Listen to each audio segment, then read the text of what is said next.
എല്ലാവർക്കും നമ്മുടെ ഒരു പുതിയ വീഡിയോയിലേക്ക് സ്വാഗതം. അപ്പം എല്ലാവർക്കും എന്തുണ്ട് ശേഷം? ഞാൻ എൻ്റെ നമ്മുടെ ലിതിമോളും ആദ്യം പോകാൻ തുടങ്ങുകയാണ്. അപ്പോൾ അവർ പോകുമ്പോൾ ഛർദ്ദിക്കാറുണ്ട് കേട്ടോ. അപ്പോൾ ഛർദ്ദിക്കാതിരിക്കാൻ വേണ്ടിയിട്ടുള്ള ഒരു ടാബ്ലറ്റ് വാങ്ങാനായിട്ട് പോവുകയാണ്. അപ്പോൾ എന്തായാലും നമുക്ക് വേഗം പോയി മേടിച്ചിട്ട് നമ്മൾ ഇറങ്ങിപ്പോവാണ് കേട്ടോ. അപ്പോൾ തുറന്നോന്നറിയില്ല, ഞാൻ സമയം 8 മണി കഴിഞ്ഞിട്ടേ ഉള്ളൂ. അപ്പോൾ എന്തായാലും പോയി നോക്കാം. തുറന്നെങ്കിൽ വാങ്ങിയിട്ട് വരാം, ഇല്ലെങ്കിൽ കുറച്ചുകൂടെ കഴിഞ്ഞ് പോയി വരാം. ചേട്ടനും കട തുറന്നിട്ടില്ല. അപ്പോൾ എന്തായാലും അവിടുത്തെ എവിടെയൊന്നും കട തുറന്നിട്ടില്ല കേട്ടോ. നമുക്ക് നോക്കാം. മെഡിക്കൽ സ്റ്റോർ ആയതുകൊണ്ട് ചിലപ്പോൾ 8:30 8 മണി 9 മണിയൊക്കെ ആകുമ്പോഴത്തേക്കും തുറക്കുമായിരിക്കാം. അപ്പോൾ എന്തായാലും നമുക്ക് പോയി നോക്കാം. 2 മെഡിക്കൽ സ്റ്റോർ ഉള്ളതുകൊണ്ട് ഇവിടെ തുറന്നില്ല, നമുക്ക് അപ്പുറം പോയി നോക്കാം. അവിടെ മെഡിക്കൽ സ്റ്റോർ തുറന്നിട്ടില്ല കേട്ടോ. അപ്പോൾ ഇന്ന് നല്ല മഴക്കോളുണ്ട് കേട്ടോ. നന്നായിട്ട് ഇരുണ്ട് മൂടി കിടക്കുകയാണ്. ഇതുവരെ വെയിലൊന്നും തെളിഞ്ഞിട്ടില്ല. അപ്പോൾ എന്തായാലും നല്ല മഴയുണ്ട്. അതെ, ടാബ്ലറ്റ് വാങ്ങിയിട്ടുണ്ട്. അപ്പോൾ നമ്മളിത് ഇപ്പുറ വഴി കൂടെ കേട്ടോ, നമ്മുടെ കുളത്തിൻ്റെ അതിൽ കയറി പോകുന്നത്. അപ്പോൾ നേരെ വീട്ടിൽ ചെല്ലുക, അവരെ ഒരുക്കി വിടുക. സത്യം പറഞ്ഞാൽ അവരിതുവരെ എണീറ്റിട്ടില്ല കേട്ടോ. ചെന്നിട്ട് വിളിച്ച് എണീപ്പിക്കണം, എണീറ്റില്ലെങ്കിൽ. നമ്മുടെ അന്നക്കുട്ടി ചേച്ചിയല്ലേ പോകുന്നുണ്ട് കേട്ടോ. എന്നെ കണ്ടില്ല, കണ്ടായിരുന്നേ നിന്നേനെ. ഞാൻ അന്നക്കുട്ടി ചേച്ചീനെ മീറ്റ് ചെയ്തിട്ടുണ്ട്. അപ്പോൾ നേരെ എന്തായാലും വേഗം പോയി ഞാൻ പോവാം. പോണം, എന്തിനാ ഇവിടെ ഇരിക്കുന്നത്? അതെന്തായാലും വേഗം സെറ്റ് ചെയ്യട്ടെ. ഫോട്ടോ വേഗം കയറി എല്ലാവരും എക്സാമിന് പോകട്ടെ. All the best. മുടി ഇല്ലേടാ? ഓ, എന്തിനാ എക്സാം? ഹിന്ദി, മലയാളം, സംഘടന. എന്നാ വേഗം പോ, സമയം 9:10 കഴിഞ്ഞ്. ടാറ്റ ബൈ. അപ്പം ആദ്യമൊക്കെ വീട്ടിൽ പോവല്ലാതെ ഇനി എന്ന് വരുവാടാ? അവധി കിട്ടുമ്പോ വരുമോ? എക്സാം നന്നായിട്ട് എഴുതുവോ? എന്നാ എക്സാം തുടങ്ങുന്നേ? നന്നായിട്ട് എഴുതൂലേടാ? ആരാ പറഞ്ഞ? എന്നിട്ട് പഠിച്ചിട്ട് എക്സാം എഴുതണം കേട്ടോ. വേഗം വിട്. ഷോ ലിതിയമ്മ അവിടെ ഒരുങ്ങിക്കൊണ്ടിരിക്കട്ടോ.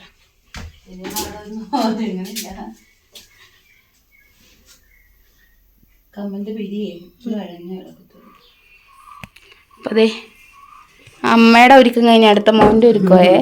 മതിയടാ മതിയടാ.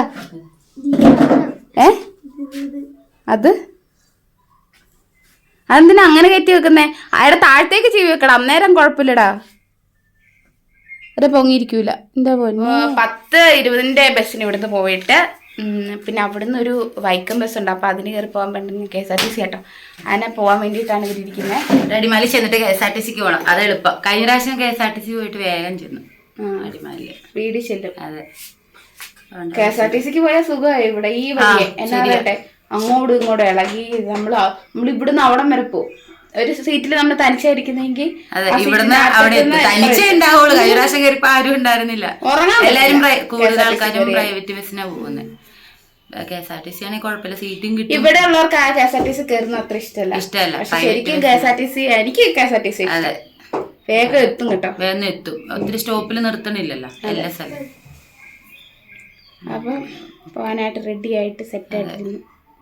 ഈ കുറച്ച് നാളത്തേക്ക് ജോലിക്ക് പോകണ്ടെന്ന് വിചാരിച്ചിരിക്കുവായിരുന്നു. ജോലിക്ക് പോകണം, കാരണം വീട്ടിലിങ്ങനെ വെറുതെ ഇരുന്നിട്ട് ഒരു ബുദ്ധിമുട്ട് പോലെ ജോലിക്ക് പോകാതിരുന്നിട്ട്. അപ്പോൾ നമ്മുടെ ആവശ്യങ്ങളും നടക്കും, പിന്നെ നമുക്ക് ശരീരത്തിന് അതിൻ്റെ വണ്ണം വെച്ചു. അതുകൊണ്ട് ശരിക്കും വണ്ണം വെച്ചു, കൈക്കൊക്കെ ഉണ്ടാവും നന്നായിട്ട് വണ്ണം. വീട്ടിലെ ജോലി അവധിക്ക് ഞാൻ ജോലിക്ക് പോകണേ വരത്തില്ല, അല്ലെങ്കിൽ ആദ്യക്കൊട്ടം വരും. Okay set. അപ്പൊ ഞാൻ ചിലപ്പോ ഈ മാസം കഴിഞ്ഞ, കാരണം ഞാനത് എപ്പോഴും പറയുന്നത് കേട്ടോ. കാരണം കുറെ എന്തെങ്കിലുമൊക്കെ ഇഷ്യൂസ് ഉണ്ട് എനിക്കിനിയിപ്പോ. ഞാൻ പറഞ്ഞല്ലോ ലോണിന്റെ കാര്യത്തിന് വേണ്ടി ഞാനിങ്ങനെ ഇപ്പൊ പാവം ജോലിക്കുമായിട്ട് മാറി നിന്ന് കഴിയുമ്പോ പിന്നെ അമ്മ മാത്രമല്ല, അമ്മയ്ക്ക് കൈ കൊണ്ടേ തോട്ടത്തിൽ പോയി ഏലക്ക ഇങ്ങനെ പറിച്ചെടുക്കുന്നതിന് കുഴപ്പമില്ല, വലത് കൈ കൊണ്ട് ഇങ്ങനെ എടുക്കാം. പക്ഷെ വീട്ടിൽ വന്നിരുന്ന അലക്ക്, വീട്ടിലെ പണികളോ അങ്ങനെയുള്ള ഇതൊക്കെ ചെയ്യുമ്പോ പിന്നെ വെള്ളമൊക്കെ എടുത്ത് പൊക്കുമ്പോ പിന്നെയും കൈക്ക് ബുദ്ധിമുട്ടുണ്ട്. ശരിക്കും മാറിയിട്ടില്ല ഇവിടെ ഓരോരുത്തരും നല്ല ബുദ്ധിമുട്ട്. പിന്നെ അമ്മയോട് പോകണ്ടെന്ന് പറഞ്ഞാലും അമ്മ കേൾക്കത്തില്ല. എല്ലാരും പറഞ്ഞു, കഴിഞ്ഞ വീഡിയോയില് പറഞ്ഞ പോലെ പോകണ്ടെന്ന് പറഞ്ഞു. പക്ഷെ അമ്മയ്ക്കാണേലും അങ്ങനെ ജോലിക്ക് പോകാതിരിക്കുമ്പോ ഒരു ബുദ്ധിമുട്ടുണ്ട്. പിന്നെ സാമ്പത്തികമായിട്ട് നമുക്ക് ഞാൻ ഓൺലൈൻ വർക്ക് ചെയ്ത അത് തന്നെ ഞാൻ വർക്ക് ചെയ്തു അത്യാവശ്യം അത് കാര്യങ്ങളൊക്കെ നടക്കുന്നുണ്ടെങ്കിലും ലോണും കാര്യങ്ങളൊക്കെ ഉള്ളത് കൊണ്ട് അടഞ്ഞു പോകാനും ബുദ്ധിമുട്ടാണ്. കാരണം ഞാൻ പോകുന്നുണ്ടെങ്കിൽ എനിക്ക് എന്തെങ്കിലും കൊടുത്ത് ഹെൽപ്പ് ചെയ്യും. ഇപ്പൊ ഞാനും കൂടെ ജോലിക്ക് പോകാത്തോണ്ട് എന്തെങ്കിലും കൊടുക്കാനൊന്നും യൂട്യൂബിൽ നിന്ന് അത്ര ഇപ്പൊ വരുമാനം അങ്ങനെ ഇല്ല കേട്ടോ. അപ്പൊ പിന്നെ ഞാൻ ഓൺലൈൻ വർക്കിന് ഈ മാസം പിന്നെ അത്യാവശ്യം കുഴപ്പമില്ല. പക്ഷെ ഈ അടുത്ത മാസത്തേക്കൊന്നും ഇല്ല. അപ്പൊ ഞാൻ ഈ മാസം ഞാൻ വർക്ക് ചെയ്യുമ്പോഴാണ് എനിക്ക് അടുത്ത മാസത്തേക്കുള്ള ലോണിനൊക്കെ ശരിയാക്കാൻ പറ്റും. പിന്നെ അമ്മ പോകുമ്പോൾ വീട്ടിലെ കാര്യങ്ങളൊക്കെ ശരിയാവും. അങ്ങനെയാണല്ലോ നമ്മളൊരു സിറ്റുവേഷൻ വരുമ്പോൾ അതനുസരിച്ച് വേണമല്ലോ ചെയ്യാൻ. ഞാൻ ഈ പോയി കഴിഞ്ഞാലും അമ്മയ്ക്ക് ബുദ്ധിമുട്ടാണ്. അമ്മയ്ക്ക് ഭയങ്കര സങ്കടം പോകുന്ന കാര്യം പറഞ്ഞിട്ട്. ഞാൻ പോകാൻ വേണ്ടി ഇരുന്നാണ് ഇന്നലെ. അപ്പോൾ അമ്മ ഭയങ്കര ബുദ്ധിമുട്ട് അമ്മയ്ക്ക്. അതുകൊണ്ട് എന്തായാലും വിചാരിച്ചു അമ്മച്ചിനോട് ഓക്കെ ആവട്ടെ, അല്ലെങ്കിൽ അമ്മയോട് പോകാതിരിക്കാൻ അമ്മേനെ കൊണ്ടുപോകാന്ന് വിചാരിച്ചു കഴിഞ്ഞാൽ സാരമില്ല. ഇപ്പത്തെ സിറ്റുവേഷനിൽ നമുക്കത് പറ്റത്തില്ലല്ലോ. അപ്പൊ എന്തായാലും നമുക്ക് എന്തായാലും മുന്നോട്ട് പോകാൻ വേറെ പ്രശ്നങ്ങളൊന്നുമില്ല. അത്യാവശ്യം കുഴപ്പമില്ലാതെ തോന്നുന്നു. പിന്നെ അമ്മേനെ ഒന്ന് തമിഴ്നാട്ടിൽ കൊണ്ടുപോകണം. അത് മെയിൻ ആയിട്ടൊന്ന് തമിഴ്നാട്ടിൽ പോകാൻ നേരമാകുമ്പോഴത്തേക്കും വിളിച്ചാൽ മതി. നമുക്ക് അന്വേഷിച്ചറിഞ്ഞു ഇന്നവരെ പോയിട്ടില്ല. തമിഴ്നാട്ടിൽ തേനിയൊക്കെ വരെ പോയിട്ടുണ്ട്. പിന്നെ തമിഴ്നാട്ടിലെ കൂടുതൽ ഹോസ്പിറ്റൽ അങ്ങനെയുള്ള കാര്യങ്ങൾ അന്വേഷിച്ചിട്ട് കാര്യങ്ങൾ എങ്ങനെയാണ് നമ്മുടെ എമൗണ്ട് കാര്യങ്ങളൊക്കെ നോക്കി കാര്യങ്ങളൊക്കെ ശരിയാക്കിയിട്ട് വേണം കൊണ്ടുപോകാന്ന് വിചാരിച്ചിട്ടാണ്. അപ്പൊ ഇവിടുത്തെ മേളിലൊരു ചേച്ചി പോയിട്ടുണ്ടായിരുന്നു ഹോസ്പിറ്റലില്. അപ്പൊ പിന്നെ അതുകൊണ്ട് ആ ചേച്ചിയോട് കാര്യങ്ങളൊക്കെ ചോദിച്ചിട്ട് പോകാന്ന് വെച്ചിട്ട് ഞങ്ങൾ പെണ്ണുങ്ങൾ മാത്രമല്ലേ ഉള്ളൂ. അതുകൊണ്ട് എങ്ങനെയാന്നൊക്കെ നമുക്ക് വിശദമായിട്ട് നോക്കിയിട്ട് എന്തായാലും ഉടനെ തന്നെ അമ്മേനെ കൊണ്ടുപോകണം എന്നാണ് ഞാൻ പ്ലാൻ ചെയ്യുന്നത്. കുറച്ച് പൈസക്ക് കുറച്ച് ഇതുണ്ട്. അപ്പൊ പിന്നെ അതും കൂടെ ഒന്ന് സെറ്റ് ആക്കിയിട്ട് കൊണ്ടുപോകാന്ന് വിചാരിച്ചിട്ട് പോണെങ്കിൽ എങ്ങനെയായാലും 5000 രൂപയെങ്കിലും വേണം നമ്മുടെ കയ്യിലുണ്ടെങ്കിൽ നമുക്ക് അവിടെ നിന്ന് പോയി മരുന്നൊക്കെ മേടിച്ചുകൊണ്ട് പോകാൻ പറ്റും. കാരണം ഇവിടെ നിന്ന് കുറച്ച് പോകണമല്ലോ അങ്ങോട്ട്. പിന്നെ വണ്ടിക്കൂലി ചെലവ് അത് ഇതൊക്കെ. പിന്നെ നമ്മൾ സ്റ്റേ ചെയ്യണമെന്നൊന്നും അറിയാൻ ഇത്ര ലോങ് പോകുന്നതുകൊണ്ട് നമുക്ക് സ്വന്തമായിട്ട് വണ്ടിയൊന്നും ഇല്ലാത്തതുകൊണ്ട് ചിലപ്പോൾ സ്റ്റേ ചെയ്യേണ്ടി വരും. അപ്പൊ അങ്ങനെയൊക്കെ വരുമ്പോൾ അതിനൊക്കെ എക്സ്പെൻസീവ് ആവുമല്ലോ. തമിഴ്നാട്ടിൽ കൂടുതലേ കണ്ണിന്റെ അങ്ങനെയുള്ള ഇപ്പൊ ശരിക്കും നമ്മുടെ ഇടുക്കി ഭാഗത്തുള്ള ഇങ്ങോട്ടുള്ള ആൾക്കാർ കണ്ണിന്റെ സംബന്ധമായ ചികിത്സക്കൊക്കെ തമിഴ്നാട്ടിലോട്ട് പോകുന്നത്. കാരണം എത്ര ഇതാണെങ്കിലും അതൊക്കെ കറക്റ്റ് നേരത്തെ തൊട്ട് അങ്ങനെയാണ്. ഇവിടെ നമ്മുടെ ഇടുക്കിയുടെ പ്രത്യേകത പറഞ്ഞു കഴിഞ്ഞാൽ എനിക്ക് ഏറ്റവും ഇടുക്കി ജനിച്ചതിൽ ഏറ്റവും വലിയ സങ്കടം എന്താ പറയുക, നല്ലൊരു ഹോസ്പിറ്റലില്ല. സത്യമായിട്ടുള്ള എന്തെങ്കിലും ഒരു അത്യാവശ്യം പെട്ടെന്ന് ഒരു ആക്സിഡന്റ് ഉണ്ടായ ആളെ കൊണ്ടുപോകണമെങ്കിൽ മണിക്കൂറുകൾ എടുത്തിട്ടാണ് നമ്മൾ എറണാകുളത്ത് അല്ലെങ്കിൽ കോതമംഗലം കട്ടപ്പന ഭാഗത്തേക്ക് കൊണ്ടുപോകുന്നത്. കട്ടപ്പന നമ്മുടെ ആ ഭാഗത്തേക്ക് ഹോസ്പിറ്റലുകൾ ഉണ്ടെങ്കിൽ ഹൈ റേഞ്ച് ഭാഗത്ത് ഇങ്ങോട്ട് നമ്മുടെ ഒരു ഹോസ്പിറ്റലിന് കഴിഞ്ഞു കഴിഞ്ഞാൽ ഒരു ഫെസിലിറ്റി ഇല്ല. പടിമാലി ഹോസ്പിറ്റലിലാണെങ്കിലും ഫെസിലിറ്റി എന്ന് പറഞ്ഞാൽ ഭയങ്കര കുറവാണ്. സാധാരണക്കാർക്കാണ്. അല്ല പൈസ ഉള്ളവരെന്ന് വെച്ച് കഴിഞ്ഞാൽ മോർണിംഗ് സ്റ്റാറിൽ പോകാം. പൈസ ഉള്ളവർ സാധാരണക്കാർക്ക് നമുക്ക് വേഗം ചെന്ന് ഇപ്പൊ ഒരു ഡെലിവറി കേസ് ആണെങ്കിലും വേഗം എന്തെങ്കിലും എമർജൻസി വന്നു കഴിഞ്ഞിട്ടുണ്ടെങ്കിൽ നമ്മുടെ കയ്യിൽ നമ്മൾ 1,00,000 രൂപ ഇങ്ങനെ ഉണ്ടാക്കി വെച്ചേക്കണം. എന്നിട്ട് വേണം നമ്മൾ മോർണിംഗ് സ്റ്റാറിൽ പോകണമെങ്കിൽ. കാരണം നമ്മളെ പോലെ ഉള്ളവർക്ക് ഒരിക്കലും സേവിങ്സ് എന്നുള്ള സംഭവം ഉണ്ടാവൂല. അത് തന്നെ ഫെസിലിറ്റി വളരെ കുറവാണ്. ഇവിടെ ഗവൺമെന്റ് ഹോസ്പിറ്റൽ നല്ലൊരു ഹോസ്പിറ്റൽ നമുക്ക് ഇടുക്കി ജില്ലയിലെ ഈ ഭാഗത്തോട്ട്, അതായത് ഹൈ റേഞ്ച് ഭാഗത്തോട്ട് നല്ലൊരു ഹോസ്പിറ്റൽ എന്തായാലും അത്യാവശ്യമാണ്. ഇപ്പം ഉള്ള ഹോസ്പിറ്റലാണെങ്കിൽ തന്നെ നല്ലതായിട്ട് സജ്ജീകരിച്ച് അതിനുള്ള എല്ലാ സംഭവങ്ങളും ഉണ്ടെങ്കിൽ കുഴപ്പമില്ല. ഇപ്പം അടിമാലി ഹോസ്പിറ്റലിലെ സജ്ജീകരണം ഉണ്ട്, എന്തൊക്കെയുണ്ട്. പക്ഷെ എന്നാലും അതിന് കൂടുതലായിട്ടുള്ള കാര്യങ്ങൾ ചെയ്യാനുള്ള ഫെസിലിറ്റി ഒന്നുമില്ല. ICU അല്ലെങ്കിൽ വെന്റിലേഷൻ അങ്ങനെയുള്ള സപ്പോർട്ടുകളൊന്നുമില്ല. അപ്പം അതൊരു ഭയങ്കര ഒരു വീഴ്ചയാണ്. കാരണം നമുക്ക് എന്തെങ്കിലും അത്യാവശ്യം വന്നു കഴിഞ്ഞാൽ നമ്മൾ ഈ രോഗീനെ കൊണ്ട് നമ്മൾ അവിടെ നമ്മൾ സാധാരണക്കാരായിട്ടുള്ള ആൾക്കാരാണ്. അന്നത്തെ ജോലി അന്നത്തെ കാര്യങ്ങൾക്ക് അന്നത്തെ ജോലി. കുറച്ച് പേർക്ക് സാമ്പത്തികം ഉള്ളവരുണ്ട്, ഇല്ലാന്നല്ല. ഇപ്പൊ ഏലത്തിന്റെ വില കൂടിയതനുസരിച്ച് സാമ്പത്തികമായിട്ട് മുന്നോക്കം നിൽക്കുന്ന കുറെ ആൾക്കാരുണ്ട്. പക്ഷെ എപ്പോഴും നമ്മൾ മറ്റുള്ളവർ നമ്മളെ ഹെൽപ്പ് ചെയ്യുമെന്ന് വിചാരിച്ചിട്ട് നമുക്കൊന്നും ചെയ്യാൻ പറ്റില്ല. നമ്മുടെ കയ്യിൽ എന്തെങ്കിലും ഉണ്ടെങ്കിൽ നമുക്ക് ഹോസ്പിറ്റലാണെങ്കിൽ എന്ത് കാര്യം ചെയ്യാൻ പറ്റും. അതെ നമുക്കുള്ളതുപോലെ നമ്മൾ ഇപ്പൊ ശരിക്കും പറഞ്ഞു കഴിഞ്ഞാൽ നമ്മളിപ്പോ ഇവിടെ വന്നു കഴിഞ്ഞാൽ ഇപ്പൊ അരൂരാണെങ്കിൽ തന്നെ ഒരു 500 രൂപ ഉണ്ടെങ്കിൽ നമുക്ക് 2 ദിവസത്തിന് അങ്ങനെ അത് ചെലവായി പോകും. പക്ഷെ ഇവിടെ എന്ന് പറഞ്ഞു കഴിഞ്ഞാൽ 200-250 രൂപ ഉണ്ടെങ്കിൽ ഒരാഴ്ചത്തേക്കുള്ള സാധനങ്ങൾ 100 ഗ്രാം മുളക് പൊടി, 100 ഗ്രാം മല്ലിപ്പൊടി, 100 ഗ്രാം മഞ്ഞപ്പൊടി, പിന്നെ ഇച്ചിരി ഉണക്കമീൻ, ഒരു ചിലപ്പോൾ 1 കിലോന് ഉണക്കമീൻ, പിന്നെ നമുക്കിവിടെ ചീര ഉണ്ടെങ്കിൽ ചീരയൊക്കെ പറിച്ച് കറി വെക്കും, മത്തങ്ങയോ, പിന്നെ അടുത്ത വീട്ടിലുണ്ടെങ്കിൽ അത് തരും. പിന്നെ അങ്ങനെയൊക്കെ അഡ്ജസ്റ്റ് ചെയ്താണ്. പിന്നെ പാലൊക്കെ വല്ലപ്പോഴും മേടിക്കത്തുള്ളൂ. പിന്നെ ആഴ്ചയിൽ ഒരു ദിവസം ഇറച്ചി, അത് ശനിയാഴ്ച ദിവസം പൈസ കിട്ടി കഴിയുമ്പോൾ ബീഫോ എന്തെങ്കിലും മേടിച്ച് കപ്പയൊക്കെ ഇട്ട് വേവിച്ച് തിന്നും. പിന്നെ കൂടുതലെന്ന് പറഞ്ഞു കഴിഞ്ഞാൽ വെളിച്ചെണ്ണ അങ്ങനെയുള്ള സംഭവങ്ങൾ എങ്ങനെ പോയാലും 500 രൂപയും കൊണ്ട് ഒരാഴ്ചത്തെ നമ്മുടെ ചെലവുകൾ നമ്മൾ തീർക്കും. ഇപ്പൊ വലിയ പ്രശ്നങ്ങളൊന്നുമില്ല, സാമ്പത്തികമായിട്ട് വലിയ ബുദ്ധിമുട്ടൊന്നുമില്ല. പിന്നെ ഇങ്ങനെ ചെറിയ ആശുപത്രി കേസൊക്കെ വരുമ്പോൾ നമ്മൾ ഹോസ്പിറ്റൽ പ്രശ്നങ്ങൾ വരുമ്പോഴാണ് പിന്നെ നമ്മുടെ കയ്യിൽ നിന്ന് കൂടുതൽ പൈസ ചെലവാകുന്നത്. പിന്നെ നമ്മൾ പൈസ ചെലവാക്കാൻ ഇല്ലാഞ്ഞിട്ടാണ് നമ്മൾ കുറെ വർഷങ്ങളായിട്ട് നമ്മുടെ പഠനകാര്യവും കാര്യങ്ങളൊക്കെ കഴിഞ്ഞ് കഴിയുമ്പോൾ നമ്മുടെ കയ്യിൽ ഒന്നും ഇല്ലായിരുന്നു. എല്ലാ ലിജിയുടെ കല്യാണം അതെ തന്നെ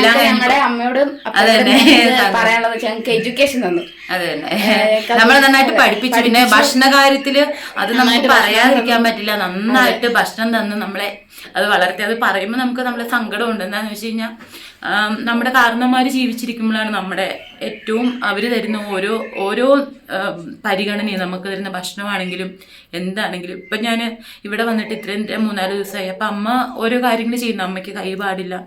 എനിക്ക് ജോലിക്ക് പോകാൻ പറ്റാത്തൊരു കാരണം സ്റ്റോണിൻ്റെ പ്രശ്നമുള്ളതുകൊണ്ട് കുറച്ച് റെസ്റ്റ് എടുത്തിട്ട് പോകാമെന്ന് വിചാരിച്ചിട്ടാണ് ഞാൻ പോകാത്തത്. അപ്പം അമ്മയാണെങ്കിലും ഓരോ കാര്യങ്ങൾ നമുക്ക് ചെയ്തു, എൻ്റെ അച്ഛനാണെങ്കിലും നമുക്ക് ഓരോ കാര്യങ്ങൾ ചെയ്തു തരുന്ന നന്മ ഓർക്കുമ്പോൾ നമ്മൾ ഒരിക്കലും മറക്കൂല. അപ്പം നമ്മൾ വർഷത്തിലാണെങ്കിലും ഇപ്പം ചാച്ചൻ്റെ പ്രാർത്ഥന വെക്കുന്നത് അവർ നമുക്ക് ചെയ്ത ഓരോ നന്മകളും നമ്മൾ വർഷത്തിൽ ഒരിക്കലെങ്കിലും അവരെ എപ്പോഴും ഓർക്കുന്നുണ്ടെങ്കിലും വർഷത്തിൽ ഒരിക്കലെങ്കിലും അവർക്ക് വേണ്ടി നന്നായിട്ട് പ്രാർത്ഥിച്ച് സമയം കണ്ടെത്തുന്ന അവരെ കുഴിമാടത്തിൽ പോയി നമുക്ക് ഉള്ളതിൽ നിന്നും ഇപ്പം പള്ളിയിലാണെങ്കിലും അവരെ അച്ഛന്മാരെയൊക്കെ വിളിച്ച് നമ്മൾ പ്രാർത്ഥിക്കുന്നത് നമുക്ക് അവരോടുള്ള സ്നേഹമാണ്. അപ്പം നമ്മളെ കണ്ടാണ് നമ്മുടെ കുഞ്ഞുങ്ങൾ വളരുന്നത്. അപ്പം ആ സ്നേഹവും എപ്പം ഇപ്പം എൻ്റെ അനിയത്തിയാണെങ്കിലും അല്ലെങ്കിൽ ലിജി കുഞ്ഞാച്ചി ആണെങ്കിലും ഞങ്ങൾ 3 പേരും എല്ലാ കാര്യത്തിനും ഒരുപോലെ നിന്ന് ഇത്രയും നാൾ ഒരുപോലെ നിന്ന് ഞങ്ങളുടെ ഓരോ കാര്യങ്ങളും മുമ്പോട്ട്. ഇപ്പം എനിക്കെന്തൊരു അത്യാവശ്യമുണ്ട്, അല്ലെങ്കിൽ കുഞ്ഞാച്ചി എനിക്കൊരു എത്ര അത്യാവശ്യമുണ്ട്, ഒന്ന് തരുമോ എന്ന് ചോദിച്ചു കഴിയുമ്പോൾ ഞങ്ങൾ കൊടുക്കുമല്ലോ, തിരിച്ച് അവർക്ക് കൊടുക്കണം അല്ലെങ്കിൽ ഇങ്ങോട്ട് തന്നെ.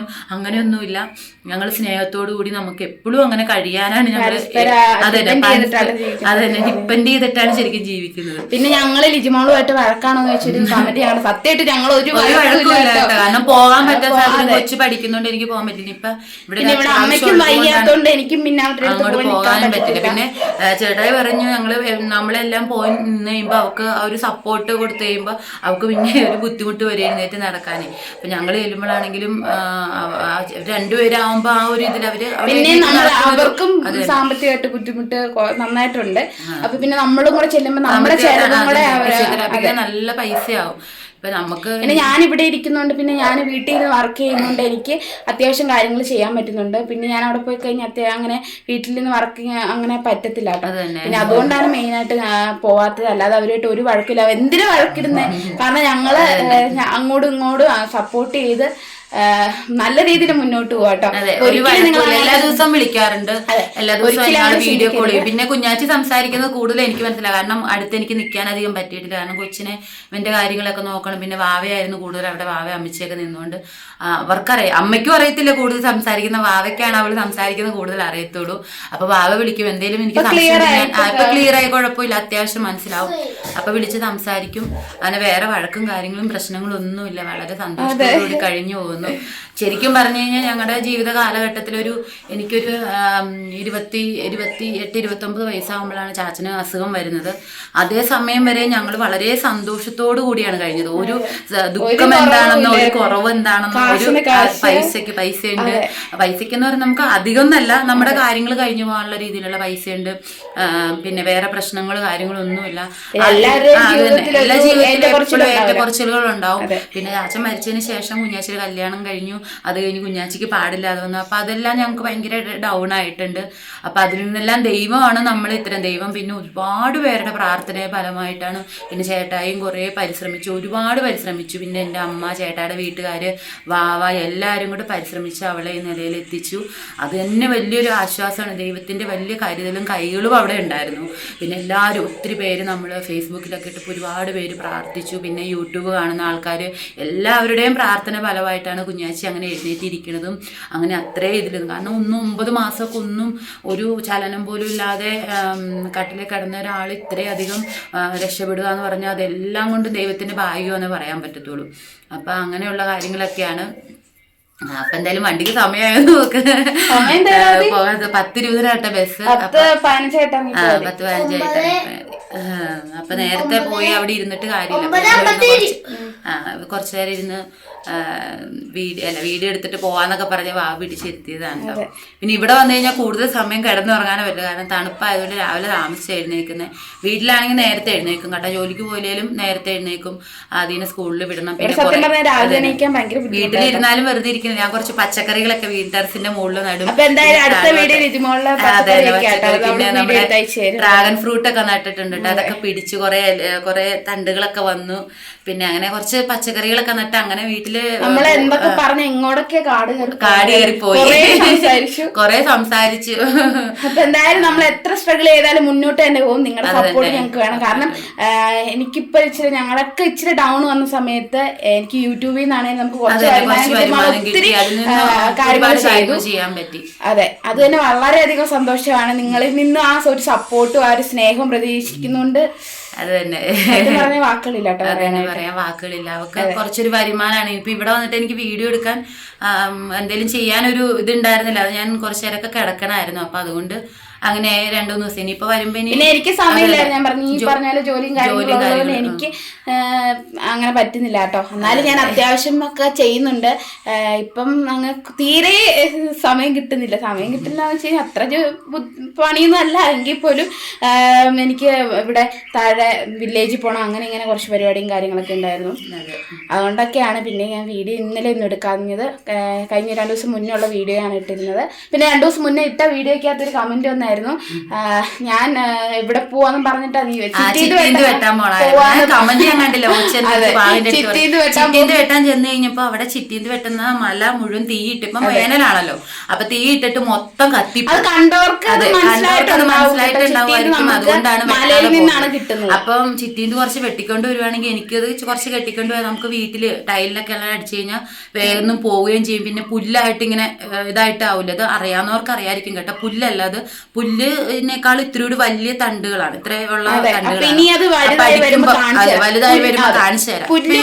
നിങ്ങൾ കണ്ടിട്ടുണ്ടാകും, ആർക്കറിയാവുന്ന കാര്യങ്ങളാണ്. ചൂല് ഇപ്പൊ നമ്മൾ നന്നായിട്ട് ഉണങ്ങി തല്ലി അതെടുത്തിട്ട് വെയിലത്തിട്ട് ഉണങ്ങിയിട്ടാണ് അതിന്റെ ചിറ്റി. അതൊക്കെ നിങ്ങൾക്ക് കാണിച്ചു തരാന്ന് വിചാരിച്ചിട്ടാണ് ഞാൻ വെട്ടാൻ പോയത്. പക്ഷെ അത് അവിടെ ഇല്ലാത്തതുകൊണ്ടാണ് ഞാൻ അത് കാണിക്കാതിഞ്ഞ്. അപ്പൊ അങ്ങനെ ഒരു കമന്റ് വന്നു, നീ എന്ത് കാണിക്കാന്ന്, എന്ത് വെട്ടാൻ പോവാന്ന് പറഞ്ഞു പോയിട്ട് നീ എന്നതാ കാണിച്ചതെന്ന് വെച്ചൊരു തെറി പറഞ്ഞിട്ടുണ്ടായിരുന്നു. ഞാൻ വാക്കുകളൊക്കെ നമ്മളെപ്പോഴും യൂട്യൂബിലാണെങ്കിൽ ശരിയാണ്, പിന്നെ എന്താന്ന് വെച്ച് കഴിഞ്ഞാൽ നമ്മള് നന്നായിട്ട് നല്ല വാക്കുകൾ സംസാരിക്കുകയും പറയുകയും ചെയ്യുമ്പോഴാണ് അതിനൊരു വ്യക്തിത്വം ഉണ്ടാകുക. നമ്മളൊക്കെ കാര്യം ശരിയാണ്. നമ്മള് ഒരു വീട്ടിൽ ഇപ്പം പെൺകുട്ടികളും മോശമായ വാക്കുകൾ പറയുന്നവരുണ്ട്, ആൺകുട്ടികളും മോശമായിട്ടുള്ള വാക്കുകൾ പറയുന്നുണ്ട്. പക്ഷെ നമ്മളത് മോശമായിട്ട് പറയുമ്പോൾ നടക്കുന്നത് ഞങ്ങൾക്ക് നമുക്ക് അറിയാൻ പറ്റൂല. പക്ഷെ ഇപ്പൊ ഞങ്ങളൊക്കെ ആണെങ്കിലും ഞങ്ങള് പരസ്പരം വർത്താനം പറയുമ്പോഴാണെങ്കിലും ഞങ്ങളുടെ വീട്ടിൽ ആരെങ്കിലും മോശമായ വാക്കുകളൊന്നും ഞങ്ങൾ ആരും ഉപയോഗിക്കാറില്ല. കാരണം വേറെ നമ്മളെ കണ്ടാൽ അവര് നാളെ നമ്മളെ തിരിച്ചു പറയും. നമ്മളിപ്പോ എന്ത് അല്ലെങ്കിൽ ഞാൻ എന്തെങ്കിലും മാറ്റമുള്ള കാര്യം അല്ലെങ്കിൽ എന്തെങ്കിലും തിരുത്ത അങ്ങനത്തെ എന്തെങ്കിലും കാര്യമാണെങ്കിൽ ഓക്കെ. പക്ഷെ തെറി പറയുന്നത് എനിക്ക് ഭയങ്കര സങ്കടമാണ്. എനിക്ക് ഭയങ്കര വിഷമമാണ്. നമുക്കൊരു പ്രശ്നം നമ്മുടെ ഉള്ളിൽ വരും. തെറി മാത്രം പറഞ്ഞു കഴിയുമ്പോ നമുക്കത് ബുദ്ധിമുട്ടാണ്. അവക്കാണെങ്കിലും എനിക്കാണെങ്കിലും നമുക്ക് കേൾക്കുമ്പോ കേൾക്കണാണേലും ഇപ്പൊ വായിക്കുന്നാണേലും നമ്മൾ സംസാരിക്കാൻ അധികം നിൽക്കാറില്ല. അത് നമുക്ക് പൊതുവേ പറഞ്ഞതാണ് കേട്ടോ. ഞങ്ങളുടെ ഇവിടെ അല്ല, നിങ്ങൾ കമന്റ് ചെയ്ത് അങ്ങനെയായിട്ടല്ല പറഞ്ഞു. പക്ഷെ എനിക്കെന്തോ എനിക്ക് തെറി പറയാൻ ഇഷ്ടമല്ലാത്തോണ്ടാട്ടോ. ഒരു സോഷ്യൽ മീഡിയയിൽ എന്ന് പറഞ്ഞു കഴിഞ്ഞാൽ നമ്മുടെ അഭിപ്രായങ്ങൾ പറയാൻ വേണ്ടിയിട്ടാണ്. ഓക്കെ, എല്ലാം കുഴപ്പമില്ല. പക്ഷെ അങ്ങനെ പറഞ്ഞപ്പോ എനിക്കൊരു സങ്കടം ആയതുകൊണ്ട് മാത്രം പറഞ്ഞ കേട്ടോ. നിങ്ങളത് വേറെ രീതിയിൽ എടുക്കരുത്, കുഴപ്പമില്ല. ഞാൻ എന്തായാലും ആ കമന്റ് ഡിലീറ്റ് ചെയ്തു. എനിക്ക് കാണുമ്പോൾ എന്താ നിങ്ങൾ കാണുമ്പോൾ എനിക്ക് എന്തോ ഒരു സങ്കടം, അതുകൊണ്ട് ഞാൻ ആ കമന്റ് ഡിലീറ്റ് ചെയ്തു. ഓക്കെ, അത് സാരമില്ല. ഇനിയിപ്പോൾ ഓരോരുത്തർ അവരവരുടെ കാഴ്ചപ്പാടിൽ ചിലപ്പോൾ ഞാനത് വെട്ടാൻ പോയിട്ട് കാണാത്തോണ്ട് അവർ ചിലപ്പോൾ എൻ്റെ അടുത്ത് ചോദിച്ചതായിരിക്കും. പക്ഷെ അത് കാണാത്തതിന്റെ റീസൺ അതാണ്. അപ്പൊ എന്തായാലും ഇവര് പോട്ടെ, അവരെ പിടിച്ചു നിർത്തിയിട്ട് കാര്യമില്ല. താഴെ കൊണ്ടുവിട്ടിട്ട് വാവ കൊണ്ടുവിട്ടിട്ട് ഇങ്ങനെ കേറി പോരും. നിങ്ങൾ തന്നെ പോയില്ലേ? എന്നാ തന്നെ ഞാൻ ഡ്രസ്സ് സമയം പോയി, ഞാൻ ഡ്രസ്സ് വീട്ടിൽ വന്ന് മാറിയിട്ടോ. ശരി, അപ്പൊ ഓക്കെ, ഇനി വരുമ്പോ കാണാം. അത് കൊറേ കാര്യങ്ങൾ നമ്മൾ ഇന്ന് സംസാരിച്ചു. എന്തൊക്കെയാ പറഞ്ഞൊന്നും ഒരു അവിടെ ഇവിടെ എത്തും പിടിയില്ല, ക്ഷമിക്കണം. അതെ, എവിടെ എത്തും പിടിയില്ലാത്ത കുറച്ച് കാര്യങ്ങൾ സംസാരിച്ചതേ ഉള്ളൂ. എങ്കിലും ഞങ്ങൾ ഹാപ്പിയാണ്, ഞങ്ങൾ ഓക്കെയാണ്, എല്ലാവരും സെറ്റ് ആയിട്ടിരിക്കുകയാണ്. അപ്പൊ തുടർന്ന് നിങ്ങളുടെ ഈ സപ്പോർട്ട് ഞങ്ങൾക്ക് ആവശ്യമാണ്. അപ്പൊ രണ്ടുപേരും പോട്ടെ. അപ്പൊ ബൈ ബൈ. അപ്പൊ ഇനി എല്ലാവരും വീഡിയോ കാണണം, ഷെയർ ചെയ്യണം, കമന്റ് ചെയ്യണം, ഞങ്ങളെ സപ്പോർട്ട് ചെയ്യണം. ഇനി എപ്പോഴേലും വരുമ്പോ കാണാം. Okay, bye. അപ്പൊ എന്തായാലും അവധിക്ക് വരണം. അവധിക്ക് വരാൻ പറ്റുന്ന ദിവസം ജോലിക്ക് പോയില്ലാന്നുണ്ടെങ്കിൽ വരാൻ പറ്റുള്ളൂ. അല്ലെങ്കിൽ ഞാൻ ആദ്യക്കുട്ടനെ ഇവിടെ ആക്കിയിട്ട് ഉണ്ടെങ്കിൽ ഇവിടെ ഞാൻ എന്തായാലും അമ്മയ്ക്ക് കുറഞ്ഞിട്ടേ ഇനി പോകുന്നുള്ളൂ കേട്ടോ ജോലിക്ക്. ജോലി എന്തായാലും സെറ്റാണ്. എനിക്ക് എപ്പോൾ വേണമെങ്കിലും കയറാം. കാരണം ഞാൻ നേരത്തെ വർക്ക് ചെയ്തിരുന്ന ഓഫീസാണ്, അതൊരു ഓർഗനൈസേഷനാണ്. അപ്പോൾ അവിടുത്തെ പോകാൻ വേണ്ടിയിട്ടായിരിക്കും. അത് എനിക്ക് എപ്പോൾ വേണമെങ്കിലും അവിടെ കയറാം. പിന്നെ എന്ന് പറഞ്ഞു കഴിഞ്ഞാൽ വീട്ടിൽ ഇരുന്ന് അതിൻ്റെ വർക്ക് നടക്കത്തില്ല. വീട്ടിൽ ഇരുന്നാണെങ്കിലും വർക്ക് ചെയ്യായിരുന്നു. പക്ഷെ ഞാൻ അത് ചെയ്യാൻ കുറച്ച് ടഫാണ്, കുറച്ച് പരിപാടികളും കാര്യങ്ങളൊക്കെ ഉണ്ട്. അതുകൊണ്ട് ഞാൻ അത് ചെയ്യുന്നില്ല. പിന്നെ കുഴപ്പമില്ല, ഞാൻ ഇപ്പം ഞാൻ വർക്ക് ചെയ്യുന്ന വേറൊരു ഓർഗനൈസേഷനിലാട്ടോ. അപ്പൊ എന്തായാലും രണ്ടുപേരും പൊക്കെ, വേറെ പ്രശ്നങ്ങളൊന്നും ഇല്ല, ഓക്കെയാണ്, സെറ്റാണ് പറഞ്ഞ പോലെ തന്നെ. Okay, bye bye. ബൈ. വരണേ. വരണേ. വരാം.